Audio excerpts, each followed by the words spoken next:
Sioux Falls conducted its annual point-in-time homeless count in January, a federally required effort designed to provide a snapshot of homelessness in the community.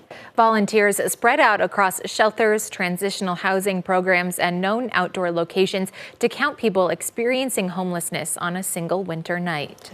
In tonight's Eye on KELOLAND, we look at why the count is important, but not the only answer to solving the problem. The count, mandated by the U.S. Department of Housing and Urban Development, is used nationwide to track trends and allocate resources. The more homeless, the more federal funds and resources.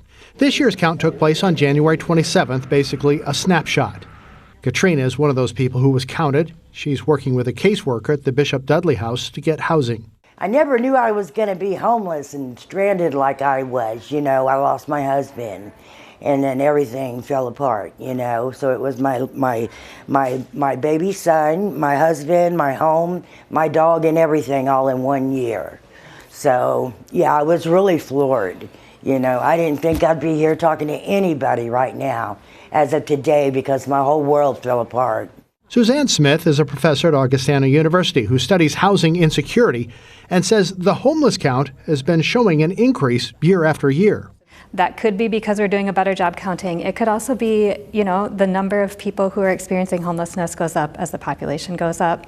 It could be related to any of a variety of factors that can push people into homelessness. Homeless coordinator for the city of Sioux Falls, Michelle Treasure, says there is a stigma around homelessness, but not everyone who is homeless battles addiction or mental health challenges. The reality is that it could mean that someone has dealt with a traumatic event in their life, or they are just someone who's living paycheck to paycheck and it just didn't work that next month. And so it's a lot closer to all of us than I think people realize. Madeline Shields is the executive director of the Bishop Dudley Hospitality House and says the January count is an important tool, but it does not capture the full scope of homelessness in Sioux Falls. There's a lot of shame with people who are unhoused and they're staying with someone, or they're staying in their car, or they're staying with a family friend or a relative or a neighbor.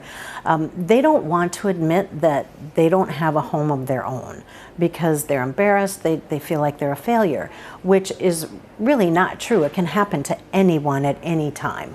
And so that's part of the problem of not being able to reach everyone and getting that accurate number.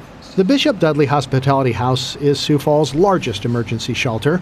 Shields says the shelter served more individuals over the past year, but the average length of stay decreased by a full week from 2024 to 2025. And that is fantastic because that means we're getting them turned around. We're getting them back to self-sufficiency more quickly than we were ever able to in the past.